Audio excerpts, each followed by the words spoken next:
Carlos.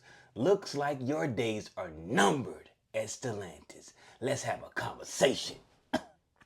Well, as you know, Stellantis has dropped a report saying they're going to be looking for Carlos's replacement. They're going to be looking to replace Carlos in 2026. But then again, they say he might stay on, he might not. But if they drop this, that means they want to know if the public wants Carlos gone. And the stock market says they do. Stock went up. Stock went up as soon as they announced it. Stock went up. So that lets you know that people are tired of CTC, Carlos the Crazy, head full of rocks. They tired of it. All the slashing and cutting. You know, it's cool to be slashing and cutting things at the beginning, but after a while, you can't keep cutting things. You can't keep slashing. Eventually, you're going to have to show that you got skills. Are you really a CEO, or do you just know how to slash things? It looks like all you do know how to do is cut, because Stellantis is saying, hey, we listen here. We got to find this replacement. Because when it comes to filthy rich people, businesses, they don't like to lose money. That's the one thing they don't want to do. Give away money and lose money. And they losing billions. They hemorrhaging money under Carlos. Carlos took a company, Dodge, Chrysler, Jeep, Ram, that was through the roof making profits. All through the roof making profits. And he came in, started going with the cheap parts, slashing the good engineers, sending things overseas, making the product not worth it, making the product a great product into a bad product. Now, you already know Dodges wasn't super reliable in the beginning, but they had started to get better. But when Carlos came in there, that was over with. He put his booty on the table and said, I want it like this. And start slashing everything. When you start cutting corners on safety, cutting corners on engineering, your tech, your software, it may not show up at the beginning, but as time goes, it's gonna start rearing its ugly head. And as you can see, Carlos got the Wagoneer was a major failure because it ain't got nothing but problems. The inline six motor that he forced everybody upon, nothing but problems. You dropped the Dodge Hornet, nothing but problems. Especially that car. Nobody wanted that car because they knew it was an Alpha. And then ain't nothing but problems. Trash, garbage trucks. He dropped that, and then on top of everything, you see the EV market is slowing down. But you don't want to follow suit and say, you know what, maybe we slow down on these EVs. You go full speed ahead with the EVs. You know what you should have did? You should have said, we're going to drop an inline six for people that want a more efficient motor, and we're going to keep the Hemis, and we're going to keep the electric car so we can get those credits, so we can make the big motors. That's what you should have did. But no, he wants to go full on. He going to force this electric car down our throats, he's trying to basically make people accept the electric car. When the Dodge MOPAR people, that's not how they go. They like big engines, fast, loud vehicles, or super comfortable vehicles. They don't want electric cars. I don't know nobody that's a MOPAR type of person that asked for an electric car. And if Carlos was thinking, your electric car should have been a Dodge Hornet. You should have made that your electric car. That should have been your flagship electric car. It looks good.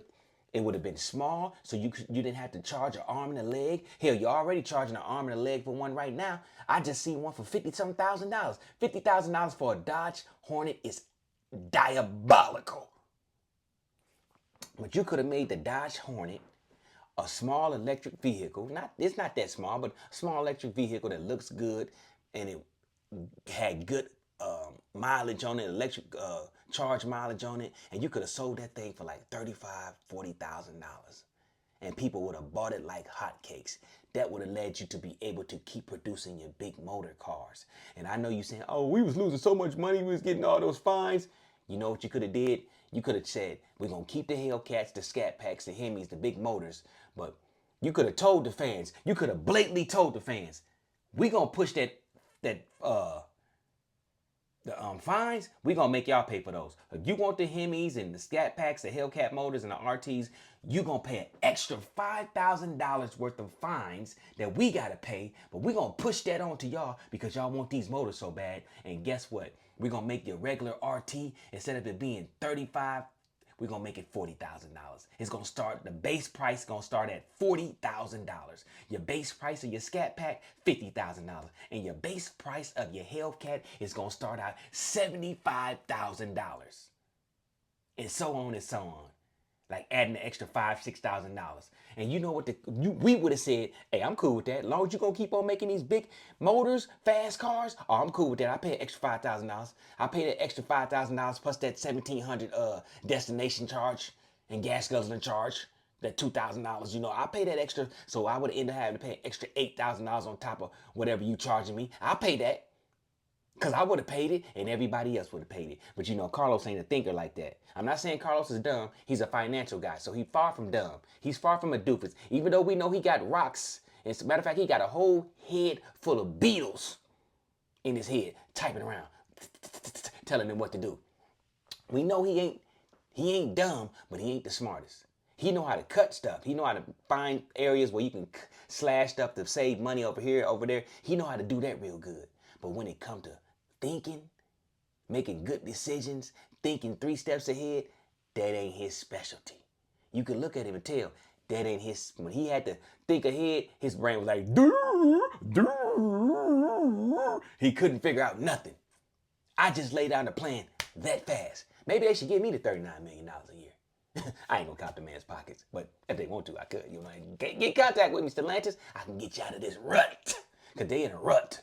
But if he would have did what I said, it'd have been A-okay. But as you can see, Stellantis is not happy with Carlos. Because you know why I know they ain't happy? Because they wouldn't have put this report out. They wouldn't have made it public that they was looking for his replacement. That's how you know they unhappy. And they wanted to see if was it just them that was unhappy, or was it everybody? Everybody's unhappy. You took a profitable company and you made it lose over half of its profitability. You did that, Carlos. You did that. MOPAR was on top for a long time. I said probably since maybe 2000s, 10s on up. They was on top. If they weren't first, they was second. But even if they was in third, it wasn't a far third place. They wasn't too far from second. But when Carlos got in there, they went from second to a strong second, or a strong first, or a beefy third, to last place. All the way down to not in existence. Don't nobody, the cars are no longer reliable. You overpricing these cars, unbelievable. You making a middle class, average guy's vehicle, you turned it into a luxury vehicle. I've never heard of a Jeep being a luxury vehicle. When did Dodge become luxury? Chrysler is somewhat luxury, but you're getting rid of the 300. You got rid of everything. All you got is a goddamn minivan. A minivan that you want too much money for. Come on. Dodge Rams, you making them $75,000, $80,000 for a half-ton truck? That's booty clapping stuff. Who gonna booty clap their way into the salesman and say, I want to pay $80,000 for a half-ton? I don't know nobody that's gonna do that. But you charging these prices when you making all these vehicles unreliable.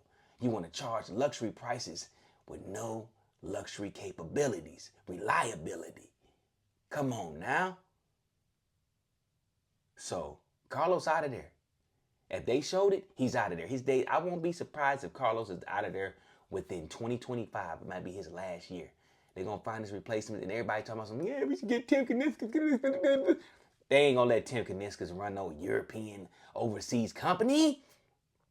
They don't like us as it is. You see, Carlos tried to get rid of. Carlos trying to get rid of every American factory job he can and move it overseas. They don't care about us, especially Carlos. So what makes you think they gonna get an American to run everything? Not gonna happen. You just gotta pray that they get somebody in there that's not like Carlos. Carlos only knows how to slash. He don't care about reliability. His only objective is make money for the company by any means necessary, even if it means you got to lose your job. As you can see, he don't care about nobody's jobs. When you're a financial guy, you don't care about that type of stuff. All he care about, he like a machine. Cut costs, cut costs, cut costs. Even if it means cutting your damn job. As you can see, he did. And he keep on cutting jobs. And he gonna keep on doing it until they tell him you got to go. So yeah, Carlos' days is numbered. But until his days is numbered, until his day come up, he gonna keep on slashing price. I ain't gonna say slashing prices because that's a damn lie. He ain't slashing no prices. He gonna keep on slashing jobs. His whole objective is to get them out of America. And to be truthful, I'm just gonna say allegedly, we don't know. Maybe Stellantis wants him to do that. And then they can fire him and say, hey man, we didn't move all the jobs out of America, but we're not gonna move them back. They blame it all on Carlos, even though this is what they want. We're not gonna move them back. We're not paying no $40, $50 an hour. We're not paying that kind of money for no labor. Carlos, baby, maybe Carlos's job was all along was get us out of America. Get all of our factories out of America so we can maximize our profit and we can pay pennies on the dollar to the overseas workers. Think about it. Well, this is just allegedly, but think about what I just said. Maybe his job all along was to get rid of all the American jobs. You better think about it. Come on now. Open your brains. Open your brains. Drain that urine out of them. Put your brain back in there and think about what I'm saying. I'm telling you some knowledge. And with that being said, y'all stay blessed up. Y'all stay safe. And let's clap our hands and say, nah, nah, nah, nah. Hey, hey, hey. Goodbye to Carlos. Because your days is numbered, Carlos the crazy CTC. I ain't going to say I'm going to miss you because I'm not.